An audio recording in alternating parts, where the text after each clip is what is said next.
Meus irmãos, tudo na paz, tudo na bênção, vocês estão bem? Hoje mais uma aula da Escola Dominical, a lição 3 da classe de adultos, que tem por tema a verdadeira adoração, irmãos. Eu hoje irei usar aqui como subsídio nosso, para a lição de hoje, dois materiais muito antigos e muito bons, tá? Lições bíblicas de 84, tá aqui ó, 84, e lições bíblicas de 92. São dois materiais, tá, meus irmãos, muito bom, muito antigo, porém também com assunto muito atual, tá, irmãos? E também hoje, nossa aula, aqui temos aqui, meus irmãos, alguns gráficos, tá, algumas imagens que eu peguei aqui, tá, de alguns irmãos da internet. Aqui é meu, tá? Tem os meus material. E tem aqui material do nosso irmão Jonathan Cadiz, tá bom? Cadê ele aqui, ó? Jonathan Cadiz, lá do canal Colégio do Discípulo, tá bom? E também aqui tem material do canal Minha Amada EBD, tá? São materiais muito úteis para a escola dominical, irmãos, tá? Vale a pena ter isso em mãos, tá bom? Irmãos, de detalhe, tá? Todo o material da aula de hoje está aqui embaixo, aqui, ó. Aqui embaixo, aqui. Aqui embaixo tem aqui um link, tem dois links, tá, irmãos? Do Telegram e também do WhatsApp. São dois canais nossos com materiais gratuitos, subsídio, palavra-chave comentada, verdade prática comentada, leitura diária, por aí vai. São coisas muito boas, irmãos. Tá aqui embaixo, aqui, ó, tá? Aqui embaixo tá o link, tá? Dois canais, Telegram e o WhatsApp. Amém, irmãos? Vamos lá para mais uma aula abençoada aqui no nosso canal. E não esqueça, se inscreva, compartilhe, comente, que é bênção demais, irmãos, para podermos crescer, né? E continuar fazendo esse material para os irmãos aqui no YouTube. Irmãos, tem de compartilhar, tem de escrever e tem de comentar, tá bom? Amém? Vamos lá. A lição 3 tem por tema, meus irmãos, a verdadeira adoração, tá? É uma lição que possui aí, tá, três tópicos principais, que são quais? Tópico 1, o encontro em Samaria e duas preciosas lições. O tópico 2, o ensino de Jesus a respeito da verdadeira adoração. E o tópico 3, a adoração bíblica.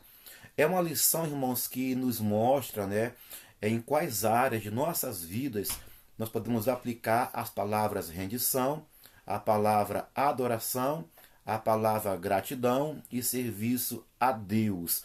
Em qual área da minha vida eu posso aplicar isso? Rendição, adoração, gratidão e serviço a Deus. Uma lição que tem por texto áureo: Deus é espírito e importa que os que o adoram, o adorem em espírito e em verdade. João 4, versículo 24. Verdade prática: adorar significa viver em total rendição a Deus, entregando-nos plenamente a Ele, irmãos. É uma lição, tá? Que temos aí três tópicos. Em cada tópico, irmãos, tem divisão, tá bom? No tópico 1, tá? Ele fala de necessidade de passar Maria, a necessidade do ser humano e o lugar de adoração a Deus. No tópico 2, a adoração, Jesus, a verdadeira adoração. E no tópico 3, o conceito bíblico de adoração, a adoração como ato de rendição e a adoração como ato de serviço, tá? Uma lição muito boa, muito profunda e muito atual para todos nós, irmãos. Aqui para iniciar a lição de hoje, aqui temos aqui, tá? Aqui na telinha, aqui é um gráfico, tá, irmãos? Um desenhozinho aqui, tá? Que tem duas comparações no capítulo 3 de João e também capítulo 4. Em João 3 nós temos um homem, em João 4 temos uma mulher. Em João 3 temos um diálogo com um príncipe judeu. E em João 4 um diálogo entre Jesus e uma samaritana. Olha o contraste, irmãos, tá? Em João 3 temos um encontro em uma casa à noite. E em João 4 temos um encontro ao ar livre de dia. São dois contrastes que levam ao mesmo ponto: salvação, tá, irmãos? Adoração, serviço e rendição. E a lição 3 tem por palavra-chave, palavra adoração. O que é adoração? A adoração, irmãos, no Antigo Testamento, ela era, no hebraico, ela é literalmente encurvar-se, ela é prostrar-se, ela é inclinar-se, tá? Prostrar e inclinar-se, tá? Então a adoração, ela para o judeu, envolvia a ação física de prostrar-se, aplicava humildade diante de um Deus santo, digno e honra, né? De honra, perdão. Então, ela era, para o judeu, a ação física de se curvar, olha só, de se prostrar em humildade diante de Deus, de um Deus santo, digno de honra. Então você, quando você adora a Deus, adora com humildade, adora a Deus, né, com santidade, digno, dando ele toda a honra e glória. Então agora a adoração no grego é o quê? É prostrar-se, no grego curvar-se, reverenciar com beijo, né? Do grego pros, em direção, ekneo, beijar. Então essa é uma palavrinha que tem qual sentido, aqui, ó, que tem qual sentido no grego.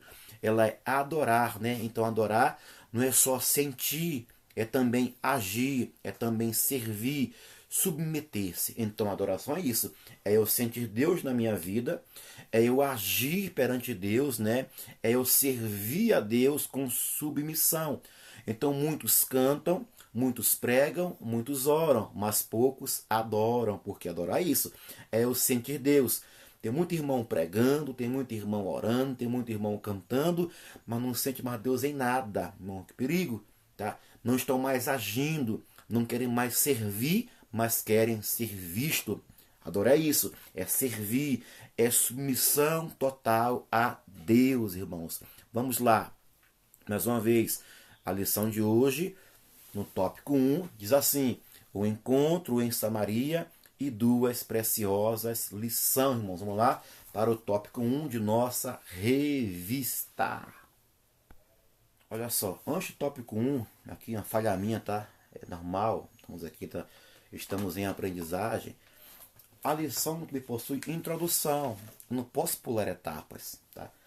A nossa introdução diz o quê? Ela nos mostra que o homem possui uma necessidade intrínseca do ser humano, que é a qual? Deus.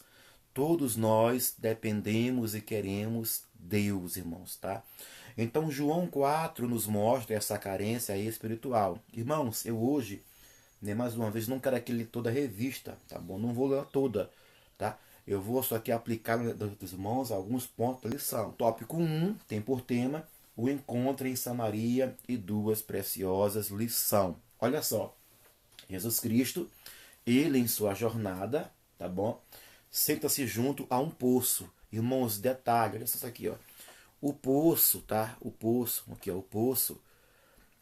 Nos tempos, de acordo com algumas fontes arqueológicas, o poço não era como nós imaginamos, tá, irmãos? Era isso aqui, ó. O poço de Jacó, diferentemente do que se pensa, era um buraco no chão, olha só, com um diâmetro de cerca de 10 a 20 metros, com cerca de 5 a 10 metros de profundidade. As paredes do poço, né, serviam como uma escada em espiral, onde as pessoas desciam, né? As mulheres desciam até o fundo para pegar água. Era um trabalho braçal e perigoso.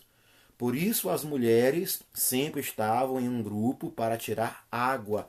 Então o tópico 1, tá bom, nos mostra isso, tá? Que uma mulher samaritana, ela foi a este poço, tá? Para buscar água. Aí diz aqui, o tópico 1, ó, parte A, né? Diz assim, ó, a necessidade de passar em Samaria, irmãos. Vamos lá. Olha só. João 4,4 é informado que era necessário passar por Samaria. Mas por quê, pastor? Olha só. Primeiro, meus irmãos, as rotas que eles usavam pelos judeus para ir à Judéia até a Galileia. Vamos lá, primeira coisa. O caminho.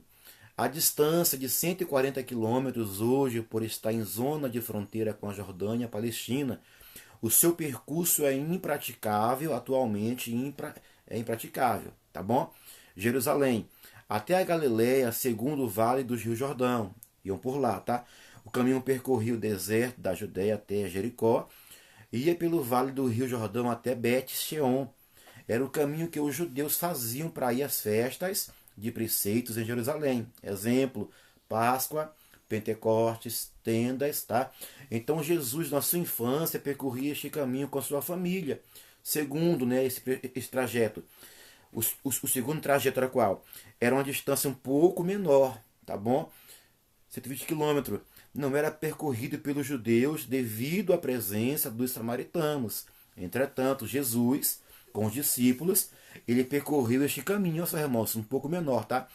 Esta estrada percorria a zona das montanhas, no caso, da Palestina, passando por Samaria.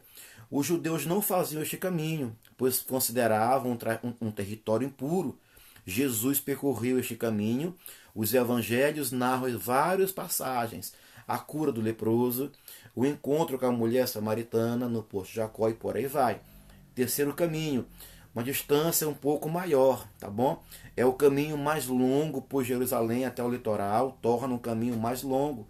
E chegando ao Megido, tem início as montanhas da Galileia, rota comercial, a chamada Estrada do Mar. Este chama Via Maris, tinha como saída o Egito, passando por Gaza e indo ao Megido, Cafarnaum e a Damasco. Então Jesus Cristo, por que ele passa por Samaria? Vamos ver aqui, ó. Olha só. O Senhor deixa a Judéia em direção à Galileia, e para tal teria de atravessar por Samaria, apesar de evitar nem entrar na cidade devido à tensão racial entre judeus e samaritanos. Havia uma missão ainda mais urgente: o encontro com a mulher samaritana em Sicá, junto à fonte de Jacó. Havia uma tensão entre ainda há tensão dos povos entre entre os judeus e mostrando por quê? Porque os samaritanos, os judeus, não se dão bem. Vamos ver aqui, ó. Olha só, só um instante. A guerra entre os judeus e os samaritanos. Primeira coisa, por divisão do reino de Israel, Após Salomão, após a morte de Salomão, o reino de Israel se dividiu no reino do norte, Israel, e o sul, Judá. O reino do norte estabeleceu Samaria como capital e logo começou a adotar formas adúlteras de culto, com ídolos e altares em lugares não autorizados por Deus. Já o reino do sul, com o capitão em Jerusalém, permaneceu por mais tempo, mas fiel à adoração no templo. Olha só, irmãos. Então, todo esse contraste de guerra entre samaritanos e judeus aí, por causa de adoração. Samaria, botei aqui, ó, só. Samaria, adotou cultos, misturou a raça. Tá aqui, ó, tá? Samaria foi invadida, tá bom? O que era Samaria? O reino do norte, tá bom? Marcou a nova história do reino israelita do norte. Vamos lá. O rei Sargão da Assíria, ele trouxe gente da Babilônia, de Cuta, de Ava e de Ramate, e de Servaim, e os fez habitar na cidade samaritana. E dessa forma desmancharia a raça, derrotaria qualquer ânimo patriota que pudesse tornar-se em rebelião e dor de cabeça. Então os judeus samaritanos são irmãos, tá? Do reino do sul, tá bom? Os judeus não viram isso com bons olhos, pois aqueles israelitas tornaram-se uma raça mista e politeísta. Então, samaritanos e outros povos, foram trazidos e assim se casaram com esses outros povos samaritanos e adotaram os cultos a seus deuses. Então, muitos de Samaria foram levados ao cativeiro da Síria. Então, devido a essa mistura de raça, mistura de culto, tá bom? Houve, essa disputa, houve, essa divisão entre samaritanos e judeus. Mas Jesus Cristo, tá bom? Ele tinha que passar por lá. Mesmo com esse conflito, com esse ar pesado de divisão, era necessário passar por lá. Por quê? Vamos lá, ó. Duas lições importantes aqui no tópico 1, tá? Primeira lição: havia uma necessidade do ser humano. Olha só, o encontro de Jesus e a mulher samaritana não foi simples, não foi por acaso, tá bom? Ele encontrava-se sentado à beira da fonte de Jacó, na hora sexta, tá? Durante o calor do meio-dia. A mulher samaritana dirigiu-se à fonte para recolher água, momento em que se cruzou com Jesus, ouvindo um pedido do amado mestre: dá-me de beber. Em resposta, ao pedido de Jesus, ele iniciou uma conversa com o mestre divino, até que este lhe propôs uma água que se tornará uma fonte de água a jorrar para a vida eterna. Ou seja, aquele encontro não foi casual. Ele não passou por lá por casualidade. Jesus sabia que aquela mulher, que lá tinha uma mulher, tá bom? Lá tinha um povo que precisava da sua água viva, da água da vida. Ele sabia que por aquela mulher, né, uma mulher pecadora, tá? Uma mulher que tinha os seus erros, uma mulher que era falha, algo tinha que ocorrer naquela região, através da sua palavra, tá bom? Do seu ensinamento. Agora a mulher começa a entender que algo que ele tinha para ela não era uma água qualquer, era uma água espiritual, uma água viva que sacia a sede de qualquer ser humano. Esta mulher era prostituta.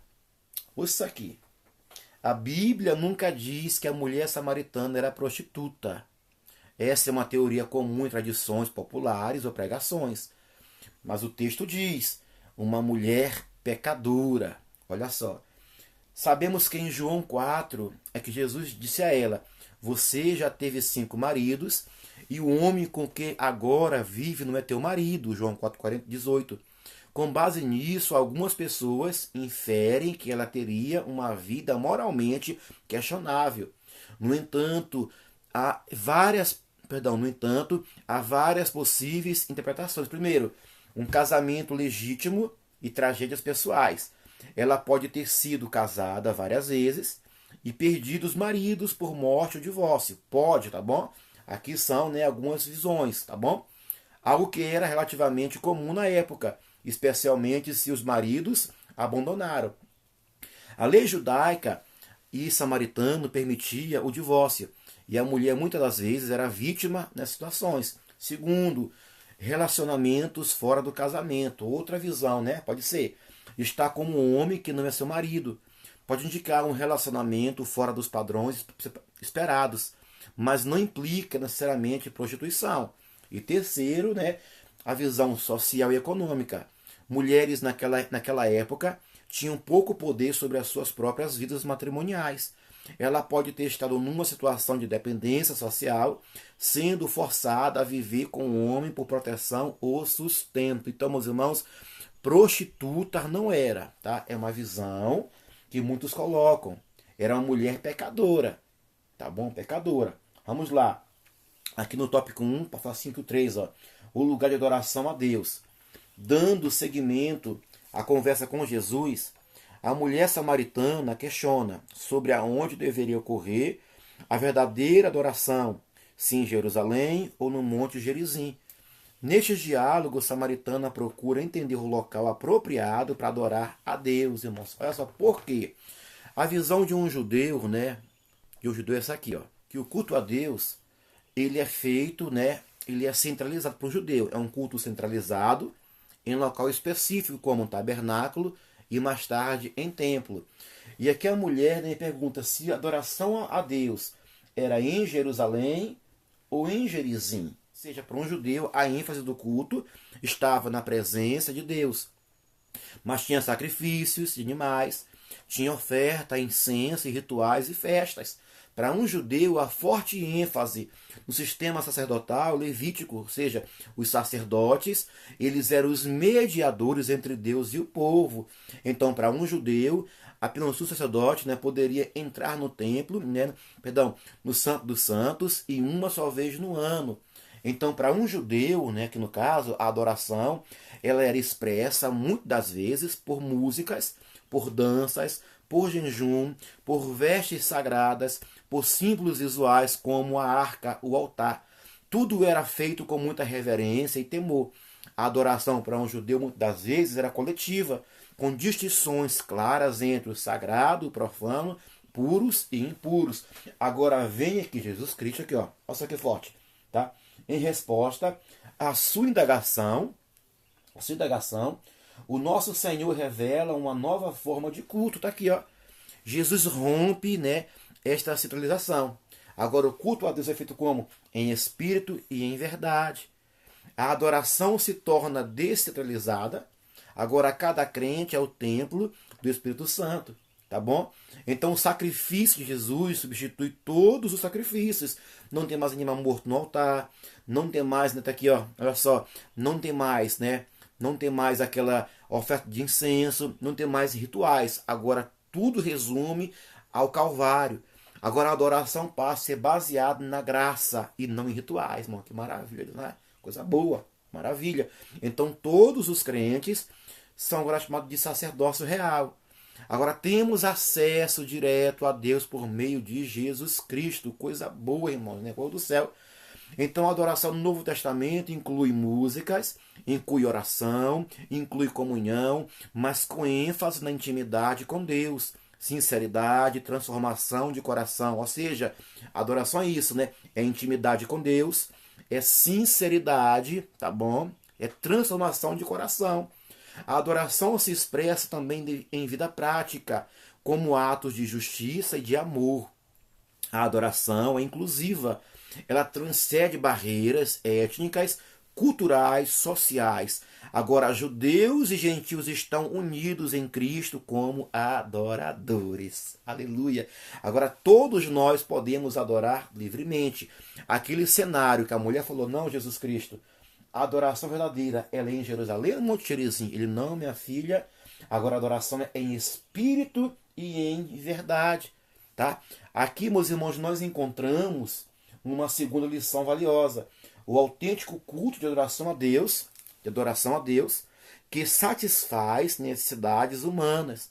Não se limita a um lugar específico aqui, ó, a um lugar mais específico, mas reside no mais profundo do ser humano, em espírito e em verdade, um coração transformado.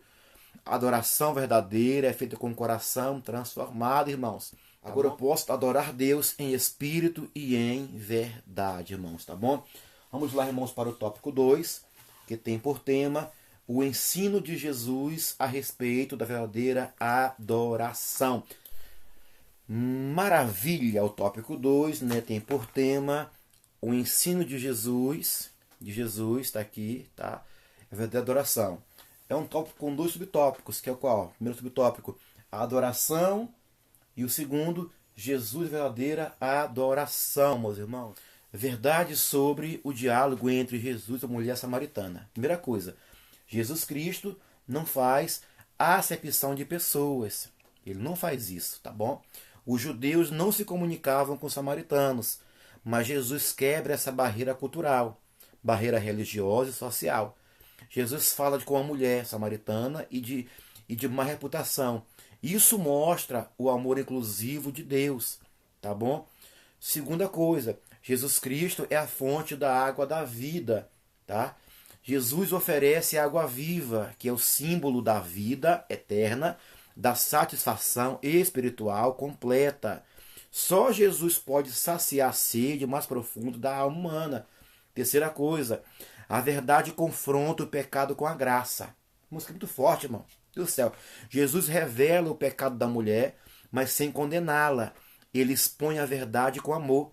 Verdade, Deus nos ama como somos, mas nos confronta com a verdade para nos transformar. Quarta coisa, a adoração verdadeira não depende de lugar. A mulher fala sobre o lugar da adoração, mas Jesus aponta para a essência da adoração, em espírito e em verdade. Ou seja, a adoração que agrada a Deus vem do coração, está fundamentada na verdade. Quinta coisa, Jesus revela-se como o Messias. A mulher fala do Messias e Jesus declara, eu sou o que falo contigo. Jesus é o Messias prometido, revelado para salvar tanto judeus como gentios. Sexta coisa, quem é transformado por Jesus se torna um missionário. A mulher deixa aqui, vamos aqui, ó. A mulher deixa o cântaro e vai à cidade anunciar Jesus. O seu testemunho leva muitos a crerem. Ou seja, quando somos tocados por Cristo, naturalmente queremos levar outros a Ele. E para fechar, a missão de Jesus é fazer a vontade do Pai. A minha comida é fazer a vontade daquele que me enviou e realizar sua obra, ou seja, a evangelização é prioridade no reino de Deus, irmãos. Tá aqui, tá? Um material muito bom, muito top. Irmãos, vamos lá, lição, tópico 2, tá? Falar assim, a parte A, a adoração. Vamos ver aqui, tá? Eu parei aqui, né? Diz assim, ao afirmar que ofereceria água viva aos que têm sede, Jesus referia-se a uma vivência espiritual que se daria no interior de cada indivíduo, irmãos. Então, a adoração é uma transformação interior nossa, tá bom? A adoração, isso aqui, ó, ela implica, tá? Em transformação de coração, em nosso interior. Então tá aqui, ó. Ele fala aqui, ó.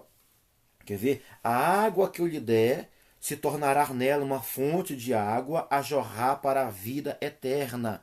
Assim, à luz das suas palavras neste capítulo, a verdadeira adoração a Deus não está ligada a um local específico, como é Jerusalém ou Samaria, mas a presença de Deus já não se restringe a uma determinada geografia, mas está presente em todos os lugares onde existem adoradores sinceros, meus irmãos. Está aqui, né? Aonde há pessoas que buscam a Deus com sinceridade, aí também está a presença gloriosa de Deus. Não há mais um local específico, não. Eu tenho que ir lá em Jerusalém, buscar a Deus para ter resposta. Não, não. Hoje eu chegar no meu quarto, trancar o meu quarto e orar a Deus com sinceridade, Ele vai ouvir a minha oração, Ele vai ouvir o meu culto e vai me responder. Mas, irmãos, isso aqui não abre uma porta para quem quer ficar desigrejado. Não, cuidado. Tem muito desigrejado falando assim, não, eu não preciso ir para a igreja. Biblicamente eu estou de congregar. Eu estou de ter um local onde eu possa com os meus irmãos em comunhão buscar a Deus. Eu sei que se eu ficar embaixo de uma árvore e eu orar, Deus vai me responder. Tá bom? Mas muito cuidado com esse movimento novo, tá? Chamado desigrejados. E dizem que eu não preciso de pastor, preciso de igreja. Se eu orar aqui, da meu maravilha. Mas todo crente faz parte de um corpo, o corpo de Cristo Jesus. Se eu pegar uma faca e cortar o meu dedo fora do meu corpo, o dedo apodrece e morre. Então, um membro do corpo de Cristo Jesus, fora do corpo, ele vai apodrecer e vai morrer. Então, é necessário eu congregar. Eu bem sei que, né, não há mais um local fixo para adorar Deus. O negócio ampliou, o leque aumentou. Eu posso cultuar Deus embaixo de uma árvore, dentro do meu carro, no meu quarto, na minha casa. Mas é necessário estar em um corpo. E esse corpo se reúne semanalmente para poder ceiar, para poder ofertar, para poder dizimar, para poder cultuar Deus. E isso é necessário bem para o corpo, para o crente. Eu não posso me apegar, tá, a visões de desigrejados, irmãos. Amém? Vamos lá. Tópico 2, falar assim, parte 2. Jesus e a verdadeira adoração. Ao questionar Jesus sobre o local de adoração, a mulher samaritana teve uma revelação que lhe permitiu entender os ensinamentos de Jesus sobre a adoração. O Senhor Jesus, por si só, a base para a sua adoração genuína. É pertinente ilustrar, tá bom, isso é verdade, ao lembrarmos do Calvário e do sepulcro vazio, aonde, depois da morte, a obra realizada se tornou a razão fundamental para a adoração de todo cristão. Embora os locais físicos do Calvário e do sepulcro vazio possam não ter tão grande significado por si mesmo, a lembrança da obra realizada nesses lugares ultrapassa qualquer noção geográfica. Então, o impacto dessa obra abrange todos, não importando o lugar de onde se encontre. Sempre que passamos da ceia do Senhor, essa memória permanece viva em nós, independentemente da nossa localização. Tá aí, meus irmãos, tá? Então, cultuar a Deus, tá, está centralizado em Jesus Cristo. O culto é a Deus, em espírito e em verdade, meus irmãos. Olha isso aqui, tá? O modelo trinitário da adoração, tá bom? Adoramos ao Pai. Ele é a fonte de todas as coisas, tá? Tiago 1,17. Digno de glória e de honra, tá bom? E por meio do Filho, é Jesus que nos dá acesso ao Pai. João 14,6. Eu sou o caminho, a verdade e a vida. Ninguém vai ao Pai a não ser por mim, meus irmãos. Olha só. No poder do Espírito Santo, no seu poder, né? É o Espírito que vivifica a adoração e nos guia na verdade. Então, através da Trindade, o nosso culto, ele é feito e é pelo Pai aceito, meus irmãos, tá bom? Então, o tópico 2, tá? O tópico 2 aqui nos trouxe um assunto, né, de relevância, que é isso aqui, tá? O ensino de Jesus Cristo a respeito da adoração verdadeira, tá bom? A adoração e Jesus, a verdadeira adoração, meus irmãos. Agora o tópico 3 tem por tema a adoração bíblica. É um tópico com 3, né? Bem, né? Com 3 pontos importantes. Então, vamos lá. Tópico 3, irmãos. Tópico 3. A adoração bíblica, irmãos, tá? Para encerrar aqui a nossa lição de hoje. Fala assim, parte 1 do tópico 3. O conceito bíblico de adoração.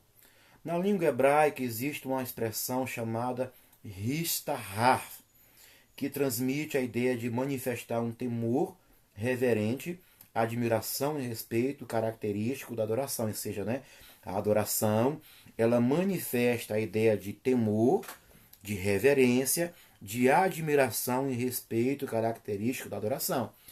Já no grego, né, duas palavras são utilizadas para definir adoração: latreia e proskuneio. A palavra latreia refere-se à submissão de quem serve a outrem, né, a outro. Por sua vez, proskuneio significa adorar ou ato de adoração. No diálogo de Jesus Cristo com a mulher samaritana, ele utilizou o termo proskuneio, ou seja, utilizou o ato de adoração, o ato de adorar, tá bom? Então, em português, a palavra adoração implica atribuir mérito ou valor a alguém. Em suma, adorar a Deus significa essencialmente reconhecê-lo, render-se e exaltá-lo por tudo que ele fez. Então, isto é adoração no hebraico e no grego. E já no português é o quê? É atribuir mérito ou valor a alguém, né? Ou seja, essencialmente reconhecer Deus, render-se e exaltá-lo por tudo que ele é e o que ele fez. Eu não adoro a Deus porque Deus faz, meu irmão, tá? Mas pelo que Deus é. Isso é uma frase, né, de louvores. Mas a minha adoração a Deus é pelo que Deus faz e pelo que Deus é. A Deus glória por tudo que Deus fez e há de fazer por nós e por quem Deus é, tá? Aqui, vou falar assim aqui, a parte B aqui da tópico 3, ó. A adoração como ato de rendição a Deus. Olha aqui o slide, ó. Olha só. Eu vou tirar aqui a minha câmera aqui, tá bom? Falar assim, ó. Adoração a Deus, tá? No entanto, está chegando a hora, e de fato chegou, em que os verdadeiros adoradores adorarão ao Pai em espírito e em verdade. Esses são os adoradores que o Pai procura, né? Verso 24. Deus é espírito e é necessário que os seus adoradores o adorem em espírito e em verdade, irmãos, tá bom? Adorar o Pai, tá? O Pai é o alvo da adoração, ele é o alvo. A adoração tem um destinário definido, Pai. Jesus não aponta para si mesmo como centro da adoração, naquele momento, mas para o Pai. E isso não nega a divindade de Cristo, ele ainda é Deus, meu irmão, tá? Ou do Espírito Santo, mas mostra a ordem trinitária da adoração. Adoramos ao Pai por meio do Filho no Espírito Santo, tá bom? Em espírito, adorar em espírito, né, é a natureza da adoração. É o que? Não se limita ao físico, ao extremo, ao ritual. A verdadeira adoração não está presa a um lugar físico como um templo, mas é algo do coração, do interior, do nosso espírito, em envolvimento do homem interior. O espírito aqui se refere ao nosso espírito humano, que responde ao se conectar com Deus, que é o Espírito. Guiado pelo Espírito Santo, é uma adoração vivificada e guiada pelo Espírito de Deus, né? Filipenses 3:3. Não é uma ação carnal ou apenas emocional, mas espiritual e sincera. Em verdade, olha só, a forma de adorar. Adorar em verdade significa, com base na adoração verdadeira sobre Deus, especialmente aquele que é revelada por meio de Jesus Cristo, sinceridade e integridade. Não se agrada da hipocrisia religiosa. Ele deseja um coração sincero e honesto, de acordo com a palavra de Deus.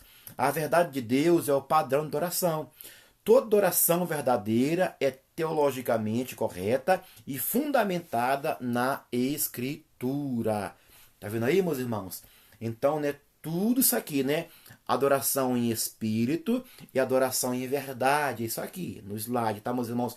Mais uma vez, aqui embaixo do nosso vídeo, tá todo o material, né, nos links, tá, meus irmãos? São 2 links, o WhatsApp e link também no Telegram.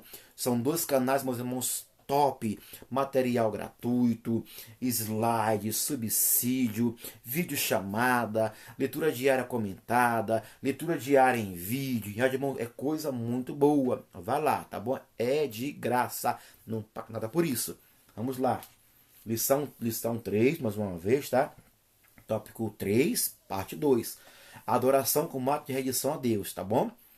O conceito fundamental da palavra adorar, né, proskinel, no Novo Testamento, remete originalmente à noção de beijar, associada a um ato de dobrar os joelhos, prostrar-se com testa no solo, ou sobre os pés da pessoa a quem está submisso.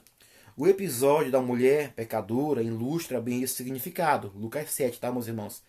E nos ensina a reconhecer a própria inferioridade, olha só, que forte, e também a superioridade daquele que estamos dispostos a servir plenamente. Quando eu adoro a Deus, eu reconheço que eu sou servo e que Deus é o meu Senhor. Quando me prostro aos seus pés, eu reconheço que todo o meu culto, meu serviço é prestado para Deus e não para o homem. Tem muitos irmãos cultuando homem, cultuando igreja, adorando placa, adorando pastor. Não, não, não, não. Nós estamos sim dignos de respeito, tá? De obediência. Mas a adoração é para Deus. Eu não posso adorar pastor. Não posso adorar homem. O meu culto é feito a Deus. O meu serviço é feito a Deus.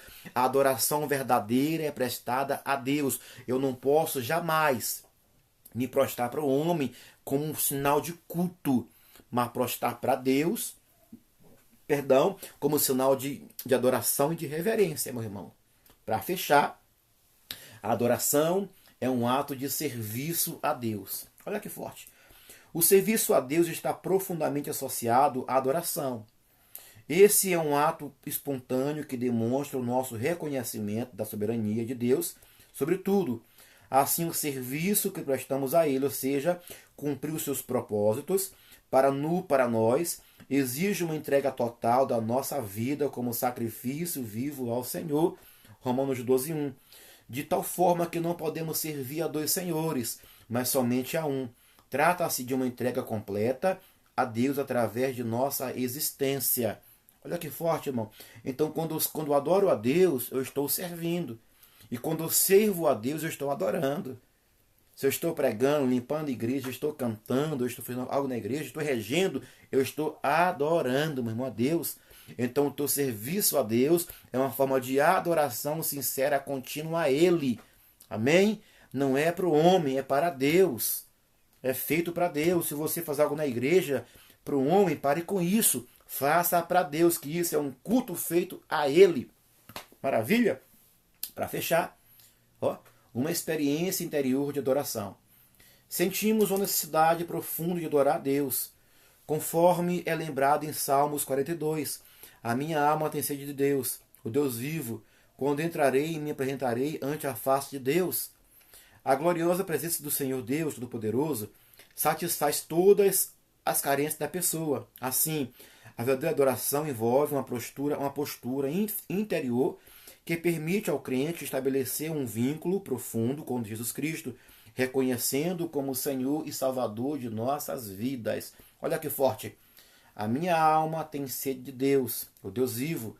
Quando entrarei e me apresentarei ante a face de Deus, meu irmão. Então, o meu coração deseja Deus. Eu tenho de anseiar por Deus. Eu tenho de anelar por sua presença. Eu tenho de desejar Deus 24 horas por dia, porque Deus é minha essência. Eu pertenço a Deus e Deus está em mim e Ele vive no meu ser. Eu sou templo do Deus vivente. Aleluia! Então, a verdadeira adoração envolve uma postura interior que permite ao crente estabelecer um vínculo profundo com Jesus Cristo. Aleluia! Quando eu adoro a Deus, eu estou vinculado a Ele, meus irmãos. Amém? A lição 3, né, para concluir, diz assim: nesse estudo, focamos nos ensinamentos práticos de Jesus acerca da adoração e, por consequência, discutimos a doutrina da adoração cristã. O capítulo 4 do Evangelho de João revela duas valiosas lições. A primeira é que todo ser humano possui a necessidade de satisfazer, né? Ou seja, a necessidade de Deus. A segunda é que em Jesus a verdadeira adoração surge como um movimento que indica o interior, no interior. Tudo isso resulta em uma experiência viva com Jesus Cristo. Resumindo tudo, nós somos carentes de Deus, meu irmão. E esta carência nos leva a adorá-lo em espírito e em verdade, irmãos. Amém?